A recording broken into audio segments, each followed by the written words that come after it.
എല്ലാവർക്കും വന്ദനം. നമുക്ക് വീണ്ടും ദൈവവചനത്തിൻ്റെ സത്യങ്ങളെ തിരിച്ചറിയുവാൻ ഒരു ദിവസം കൂടി നമുക്ക് ലഭിച്ചു. ഇന്ന് രാവിലെ നമ്മൾ കേൾക്കുന്ന വചനങ്ങൾ നമ്മുടെ കാലിന് ദീപവും നമ്മുടെ പാതയ്ക്ക് പ്രകാശവുമായി തീരട്ടെ. വചനത്തിൻ്റെ വെളിച്ചം അതൊരു വെളിച്ചമാണ്. മറഞ്ഞു കിടക്കുന്ന കാര്യങ്ങളെ വെളിച്ചത്ത് കൊണ്ടുവരിക. നമുക്ക് വർഷങ്ങളായി അറിയാത്ത പല കാര്യങ്ങളും വെളിപ്പെടുത്തി കിട്ടുമ്പോൾ അത് നമുക്ക് ഒരു പൊതുവഴിയായി മാറും.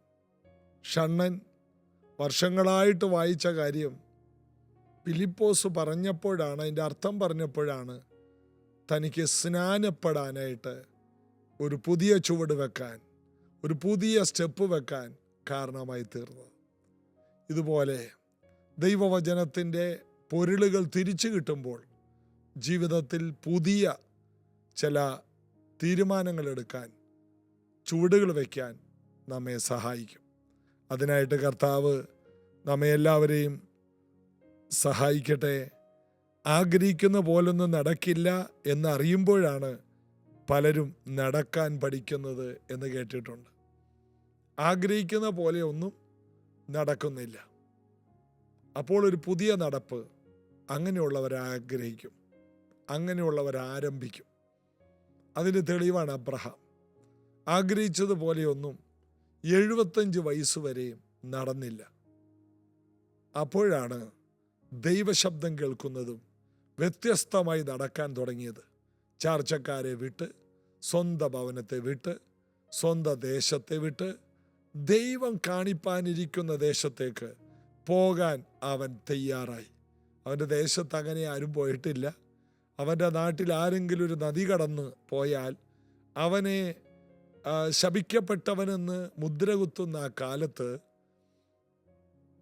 കാര്യങ്ങളൊന്നും നടക്കാതെ വന്നപ്പോൾ അവൻ നടക്കാൻ പഠിക്കുകയാണ്. മറ്റുള്ളവർ ശാപമെന്ന് പറയുന്ന വഴിയിലൂടെ നടന്നനുഗ്രഹിക്കപ്പെട്ടവനാണ് അബ്രഹാം. അതുപോലെ മറ്റുള്ളവർ നാം ദൈവ വഴിയിൽ നടക്കുമ്പോൾ നമ്മെ ചിലപ്പോൾ ശപിക്കപ്പെട്ടവരെന്ന് പോലും വിളിച്ചേക്കാം. എനിക്ക് എത്രയോ അനുഭവമുണ്ട്. പ്രാർത്ഥനയ്ക്ക് വരുന്ന പലരെയും വീട്ടുകാർ വിളിച്ച വിളി ഇതായിരുന്നു.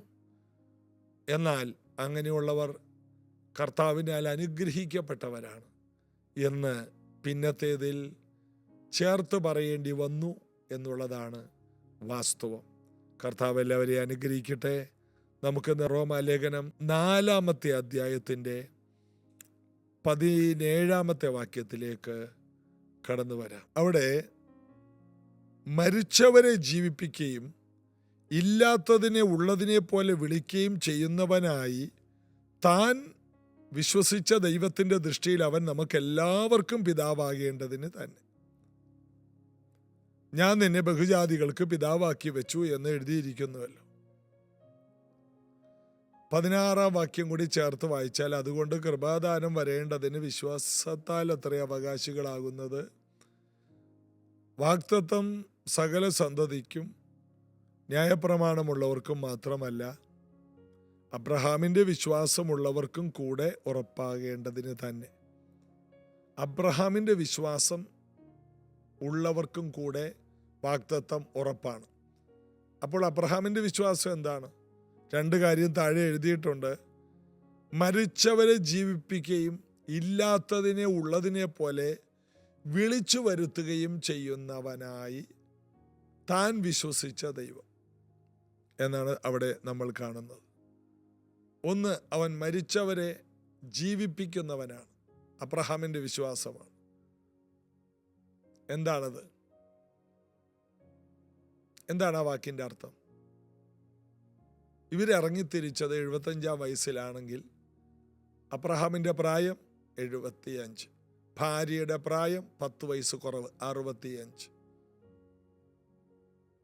പിന്നീട് കാണുമ്പോൾ 85-ഉം 75-ഉം, അടുത്തത് കാണുമ്പോൾ 95-ഉം 85-ഉം. ഈ സമയത്ത് അബ്രഹാം വിശ്വസിച്ചിരുന്ന വിശ്വാസത്തിൻ്റെ പേരാണ് മരിച്ചവരെ ജീവിപ്പിക്കും. അതായത് എബ്രായ ലേഖനം 11 അതിൻ്റെ 11-ാം വാക്യത്തിൽ പുത്രോൽപാദനത്തിനുള്ള ശക്തി സാറ പ്രാപിച്ചു എന്ന് എഴുതിയിട്ടുണ്ട്. മാത്രമല്ല റോമാലേഖനത്തിൽ തന്നെ തൻ്റെ ശരീരത്തിലുള്ള നിർജീവത്വം ഗ്രഹിച്ചിട്ടും വിശ്വാസത്തിൽ ക്ഷീണിച്ചില്ല എന്ന് നമ്മൾ കാണുന്നു. നിർജീവത്വം അവിടെ എഴുതിയിട്ടുണ്ട്. അവൻ ഏകദേശം 100 വയസ്സുള്ളവനാകയാൽ തൻ്റെ ശരീരം നിർജീവമായി പോയതും സാറയുടെ ഗർഭപാത്രത്തിൻ്റെ നിർജീവത്വവും ഗ്രഹിച്ചിട്ടും വിശ്വാസത്താൽ ക്ഷീണിച്ചില്ല. തൻ്റെ ശരീരത്തിൻ്റെ ജീവൻ നഷ്ടപ്പെട്ടു. പല അവയവങ്ങളും പ്രവർത്തിക്കാതെയായി. സാറായുടെ ഗർഭപാത്രം ജീവനില്ലാതെയായി, പ്രവർത്തിക്കാതെയായി. ഇതറിഞ്ഞിട്ടും അവർ ക്ഷീണിച്ചില്ല, അവർ തളർന്നില്ല. അവിടെയാണ് മരിച്ചവരെ ജീവിപ്പിക്കുന്ന ദൈവം എന്ന വാക്കിൻ്റെ അർത്ഥം കുറച്ചുകൂടി അർത്ഥപൂർണമാകുന്നത്. അബ്രഹാം മൊത്തം മരിച്ചിട്ടില്ല, സാറ മൊത്തം മരിച്ചിട്ടില്ല. എന്നാൽ ശാരീരിക സ്ഥിതി, ശാരീരിക പ്രവർത്തികളുടെ പല അവസ്ഥകളും മരിച്ച അവസ്ഥയാണ്. ഇനി ഒരിക്കലും ആ ഗർഭപാത്രത്തിൽ ഒരു തലമുറ വരാൻ പോകുന്നില്ല. അബ്രഹാമിൻ്റെ ശരീരവും ജീവനുള്ളതായി തീരാൻ പോകുന്നില്ല എന്ന ഒരു അവസ്ഥയെ അറിഞ്ഞിട്ടും അവിടെ ക്ഷീണിച്ചില്ല എന്ന് നമ്മൾ വായിക്കുന്നു. വിശ്വാസത്തിൽ ക്ഷീണിച്ചില്ല. വിശ്വാസത്തിൽ ക്ഷീണിക്കാറുണ്ടോ? എപ്പോഴും ഉണ്ടാകാറ്. എന്നോട് ചോദിച്ചാൽ പറയും, എല്ലാ ദിവസവും തന്നെ ഉണ്ടാകാറുണ്ട്. വിശ്വാസത്തിൽ നമ്മൾ ക്ഷീണിക്കാറുണ്ട്. എന്നാൽ വിശ്വാസത്തിൽ ക്ഷീണിച്ചിരിക്കുമ്പോൾ ബൈബിൾ വായിക്കുകയും പ്രാർത്ഥിക്കുകയും ചെയ്യുമ്പോൾ വീണ്ടും വിശ്വാസം സജീവമാകും. വിശ്വാസം സജീവമാകുമ്പോൾ സജീവമല്ലാത്തതിനെയെല്ലാം വിശ്വാസം സജീവമാക്കും. ഇത് അബ്രഹാം, അവൻ്റെ ശരീരത്തിൻ്റെ നല്ല പങ്ക് ജീവനില്ലാതെയായി, 100 വയസ്സ്. സാറ 90 വയസ്സ്. ശരീരത്തിൻ്റെ ഗർഭപാത്രം മുതൽ പലതും നിർജീവത്വമായി. എന്നാൽ അവർ ക്ഷീണിച്ചില്ല. ഇന്ന് ഇത് കേൾക്കുമ്പോൾ ഈ വചനം വിശ്വസിക്കാൻ വേണ്ട ആൾക്കാർ ഇതിനകത്ത് വന്നിട്ടുണ്ട്. നിങ്ങളുടെ സാഹചര്യങ്ങൾ നിർജീവമായി പോയെങ്കിലും അവിടെ വിശ്വാസത്താൽ ക്ഷീണിക്കാതിരിക്കാൻ പരിശുദ്ധാത്മാവ് പറയുന്നു. ആ ക്ഷീണത്തെ കുടഞ്ഞു കളയുക, ആ ക്ഷീണത്തിൽ നിന്ന് പുറത്തു വരിക. അബ്രഹാം പറഞ്ഞു, ഇല്ല, ദൈവം പറഞ്ഞെങ്കിൽ 100 വയസ്സ് എനിക്കൊരു വിഷയമല്ല. സാറ പറഞ്ഞു, വാഗ്ദത്തം ചെയ്തവൻ വിശ്വസ്തൻ, എനിക്ക് 90 വയസ്സൊരു വിഷയമല്ല. അവർ വിശ്വാസത്തിൽ ക്ഷീണിച്ചില്ല. അടുത്ത കാര്യം നമ്മൾ വായിക്കുന്നത്, ഇല്ലാത്തതിനെ ഉള്ളതിനെ പോലെ വിളിക്കുകയും ചെയ്യുന്നവൻ. 2 കാര്യമാണ് അബ്രഹാമിൻ്റെ വിശ്വാസം. ഒന്ന്, മരിച്ചവരെ ജീവിപ്പിക്കുന്നവനാണ്. ആ ഒരു ഉറപ്പ് അബ്രഹാമിനുണ്ടായി. 2, ഇല്ലാത്തതെന്താണോ അതിനെ വിളിച്ചു വരുത്താൻ കഴിവുള്ളവനാണ്.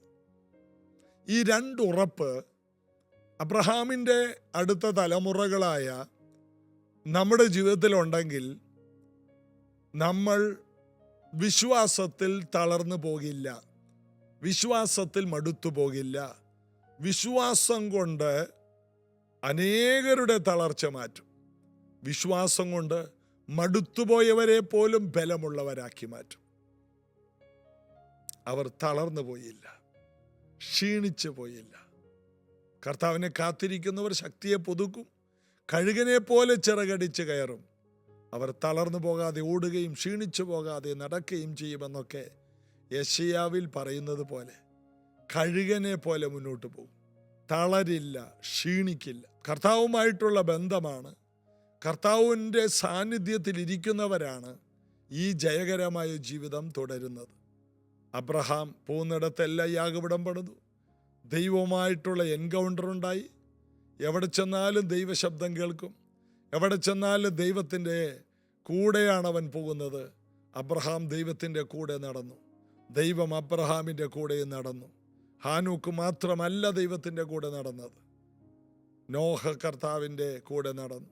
അബ്രഹാം കർത്താവിൻ്റെ കൂടെ നടന്നു. കർത്താവിൻ്റെ കൂടെ നടന്നവരെല്ലാം ജയാളികളായി മാറി. മരിച്ച അവസ്ഥയെ അവർ അതിജീവിച്ചു. ഇല്ലാത്ത കാര്യത്തെ അവർ വിളിച്ചു വരുത്തി. ഇന്ന് ഇത് കേൾക്കുന്ന ഓരോ വ്യക്തികളും നിങ്ങളുടെ ജീവിതത്തിൽ ഇല്ല എന്ന് പറഞ്ഞ് ചില കാര്യങ്ങളിൽ തളരരുത്. അതിനെ വിളിച്ചു വരുത്തുവാൻ ദൈവം നിങ്ങളുടെ കൂടെയുണ്ട്. മരിച്ച അവസ്ഥയെ ജീവിപ്പിക്കുവാൻ ഒരുവൻ നമ്മുടെ കൂടെയുണ്ട്. അബ്രഹാം ഉൽപ്പത്തി പുസ്തകം 22-ാം അധ്യായത്തിൽ മോറിയ മലയിൽ മകനെ യാഗം കഴിക്കുവാൻ ദൈവം അവനെ പരീക്ഷിച്ചപ്പോൾ അവൻ ഉറപ്പാണ്, ഞാൻ എൻ്റെ മകനെ, സ്വന്തം മകനെ ഇസഹാക്കിനെ ഞാൻ യാഗം കഴിക്കും. അതുകൊണ്ടാണ് വിറകും കത്തിയുമായി പുറപ്പെട്ടു.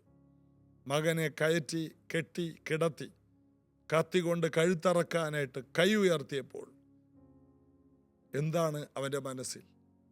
ദൈവം ആ സമയത്ത് വിളിക്കുമെന്നാണോ? അല്ല, എൻ്റെ മകനെ ഞാനിവിടെ യാഗമാക്കും.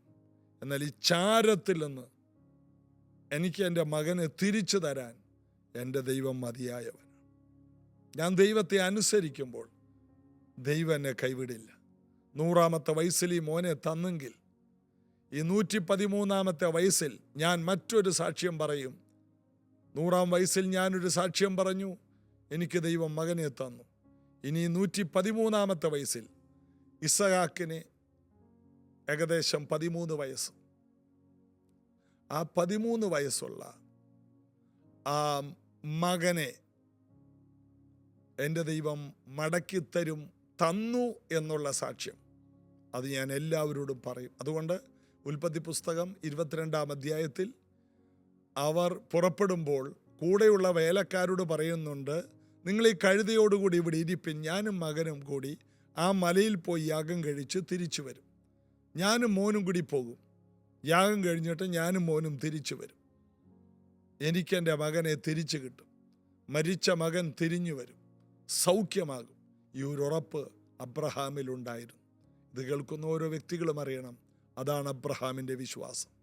മരിച്ചവരെ ജീവിപ്പിക്കുന്ന, ഇല്ലാത്തതിനെ ഉള്ളതിനെ പോലെ വിളിച്ചു വരുത്തുന്ന, കഴിയുന്ന, താൻ സേവിച്ച ദൈവം, താൻ വിശ്വസിച്ച ദൈവം ഇന്ന് നമ്മുടെ കർത്താവാണ്. ധൈര്യപ്പെടുക, കർത്താവിൽ ബലപ്പെടുക. നിങ്ങളുടെ ദിവസം ഈ ദിവസമാണ്. എത്ര പഴകിയ വിഷയത്തിലും അവൻ അത്ഭുതം ചെയ്യും. എത്ര മറുപടിയില്ലാത്ത വിഷയത്തിന്മേലും യേശു സൗഖ്യം തരും. പ്രാർത്ഥിക്കാം. യേശുവേ, ഞങ്ങൾ ഈ വചനങ്ങളെ വിശ്വസിക്കുന്നു. മരിച്ചവരെ ജീവിപ്പിക്കുന്ന, ഇല്ലാത്തതിനെ ഉള്ളതിനെ പോലെ വിളിച്ചു വരുത്തുന്ന, താൻ വിശ്വസിച്ച, ഇതുപോലെ താൻ വിശ്വസിച്ച കർത്താവിൻ്റെ കരം ഇന്ന് ഞങ്ങൾക്ക് വേണ്ടിയും ചലിക്കുവാൻ, ഇത് കേൾക്കുന്നവർക്ക് വേണ്ടി ചലിക്കുവാൻ പ്രാർത്ഥിക്കും. ഇത് കേൾക്കുന്ന ഓരോ വ്യക്തികളെ ഭവനങ്ങളിൽ അത്ഭുതങ്ങൾ നിറയട്ടെ, വിടുതലുകൾ സംഭവിക്കട്ടെ, പിശാചിൻ്റെ പ്രവർത്തികൾ അഴിയട്ടെ. കർത്താവിൻ്റെ കരം ചലിക്കണം. മക്കളെ അനുഗ്രഹിക്കുന്നു. ഇന്നത്തെ ദിവസം ഒരു വലിയ വിടുതലിൻ്റെ ദിവസമായി മാറട്ടെ, യേശുവിൻ നാമത്തിൽ. ആമേൻ. കർത്താവ് അത് അങ്ങനെ തന്നെ ചെയ്യും. അബ്രഹാമിൻ്റെ വിശ്വാസമുള്ളവരാണ് നാം. അത് വിശ്വസിക്കുക. ഇന്ന് വ്യാഴാഴ്ച രാവിലെ 10:30 പ്രൈസ് ജനറേഷൻ ചർച്ചിൽ വെച്ച് ഉപവാസ പ്രാർത്ഥനയുണ്ട്. വരണം, ഒരുമിച്ച് അനുഗ്രഹിക്കപ്പെടാം. God bless you.